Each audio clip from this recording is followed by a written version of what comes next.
धन्यवाद sir for giving this opportunity.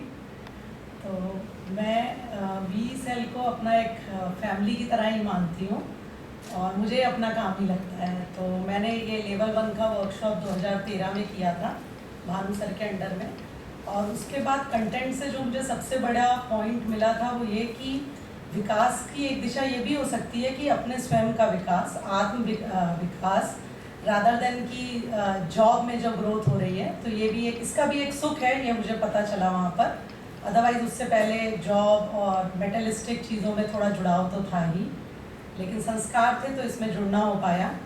उसके बाद मैंने लेवल 2 लेवल 3 की वर्कशॉप की, रिफ्रेशर किया, 10 दिन का मध्यस्थ दर्शन का भी कोर्स किया, और अभी रिसेंटली ऑनलाइन बौद्ध दर्शन, जैन दर्शन और वेदांत दर्शन का भी कोर्स किया है। तो इन कोर्सेज को करते हुए, क्योंकि हर एक कोर्स में कुछ नई लर्निंग होती थी, और ये AKGEC फैमिली का बहुत ग्रैटिट्यूड भी है क्योंकि उन्होंने मुझे इतना अपॉर्चुनिटी दी कॉलेज टाइम में जाके DL लेके इन कोर्सेज को करने से।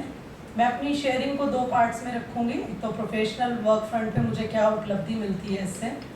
तो मैंने ये देखा कि जब मैं स्टूडेंट्स को पहले पढ़ाती थी तो वैसे तो रिलेशन मेंटेन रहता था, बट कहीं ना कहीं ये बात भी आ जाती थी कुछ बच्चों के लिए कि ये पढ़ना नहीं चाहते हैं, मतलब ये आ गए हैं क्लास में बट इनका कोई बहुत रुझान नहीं है पढ़ाई में।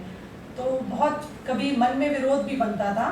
तो उससे मैंने बहुत मेरा जब ध्यान गया इन बातों पे कि बच्चा जब कॉलेज आया है तो वो पढ़ने ही आया है, पढ़ना ही चाहता है, तो वो विरोध जनरेट नहीं होता क्लास में कभी भी। अब मतलब एक मोमेंट्री भी कभी किसी बच्चे के लिए नहीं आता, चाहे वो फेल भी हो रहा है, कि ये पढ़ना चाहता नहीं है। मुझे अपने ही प्रोग्राम में, अपनी टीचिंग मेथडोलॉजी में चेंज करने का एक सेल्फ कॉन्फिडेंस आया है, और मैं उसको देख पाती हूँ कि मुझे उस बच्चे के लिए क्या स्पेसिफिक प्रोग्राम बनाना है।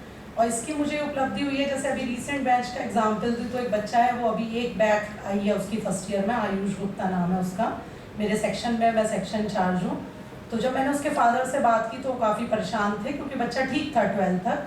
तो मैंने उससे पर्सनली बुलाया और बात की, तो उसने बताया कि रिसेंटली कोविड में उसकी मदर एक्सपायर हो गई हैं, तो उसको ऐसा लगता है कि जीवन में कुछ बचा ही नहीं है जब माँ नहीं है। तो इस बात को मैंने फील किया और उससे काफ़ी बात की, और मैंने उससे कहा कि तुम्हें जब भी ऐसा लगे तो मैं कैंपस में ही रहती हूँ, तुम कभी भी आ सकते हो। और ऐसे बहुत सारे एग्जाम्पल हैं जो बच्चे किसी भी वजह से अगर पर्सनली परेशान रहते हैं, तो क्योंकि मैं कैंपस में रहती हूँ तो इसका बेनिफिट है कि मैं उन बच्चों को घर में भी इन्वाइट करती हूँ और बच्चे आ जाते हैं अपनी पर्सनल शेयरिंग लेके।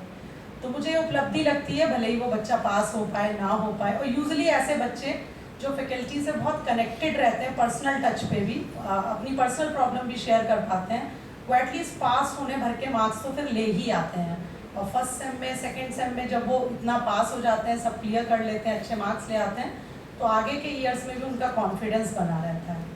और प्रोफेशनली डिपार्टमेंट की तरफ से भी अगर कोई काम मुझे अब मिलता है जो मुझे लगता है कि शायद अभी मेरे पर बर्डन है, पहले लगता, लेकिन अब वो मुझे बर्डन तो नहीं लगता है। हाँ, मैं अपने प्रोग्राम में बहुत चेंजेस करने में अपने को सक्षम पाती हूँ, और कॉलेज के बाद भी अगर मुझे टाइम देना है तो मैं उसको, उसमें मतलब मेरे अंदर कोई कॉन्ट्राडिक्शन जनरेट नहीं होता कि ये काम मुझे क्यों करना पड़ रहा है। तो ये मेरा कॉन्फिडेंस इम्प्रूव हुआ है इस वी सेल की सारी वर्कशॉप्स को करके। और दूसरा मैं एक शेयर करना चाहूँगी पर्सनल फ्रंट पे। तो मेरे 2 बच्चे हैं, बेटी 12 साल की और बेटा 7 साल का है। जब बेटी छोटी थी तो मैंने इस वर्कशॉप को अटेंड करना शुरू किया था, और शायद अगर इन वर्कशॉप्स को ना किया होता, जीवन के बारे में इतना गंभीरता से ना समझा होता, तो मैं एक स्ट्रिक्ट मदर के रूप में बच्चों को पाल रही होती, क्योंकि मेरी ऐसी प्री कंडीशनिंग थी। लेकिन अभी मैं देखती हूँ कि बच्चों के साथ जब हम कंफर्टेबिलिटी के साथ बात को रखते हैं तो वो आपके सहयोगी बनते हैं, मतलब हम उनके सहयोगी नहीं, लेकिन वो मेरे सहयोगी बन रहे हैं। उन्हीं की वजह से ये हो पा रहा है कि मैं 8 डेज की वर्कशॉप ले पा रही हूँ, और शाम को भी अगर कोई वर्कशॉप मिल रही है तो उसको भी कंडक्ट कर पा रही हूँ।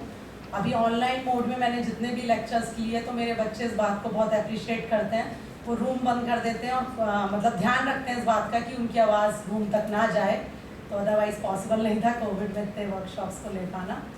तो मुझे बहुत अच्छा लगता है as a resource person V cell में काम करके।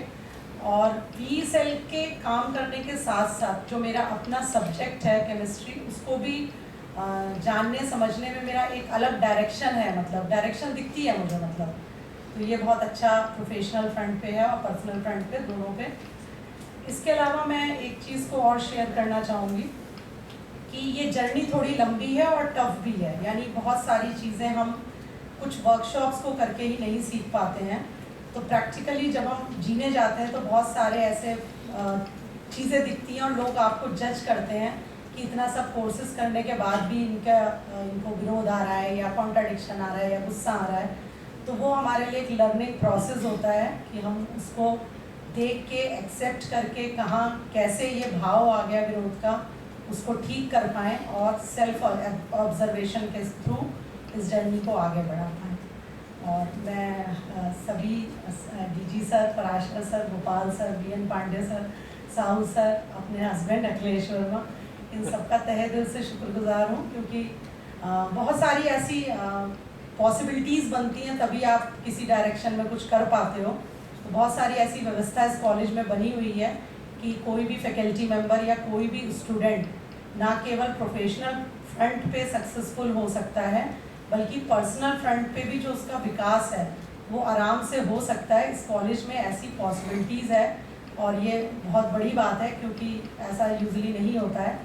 तो मुझे तो वी सेल का कोई भी काम अगर मिलता है तो मैं उसे अपना काम समझ के ही करती हूँ। और सभी का धन्यवाद कि आप सबने मुझे सुना। धन्यवाद।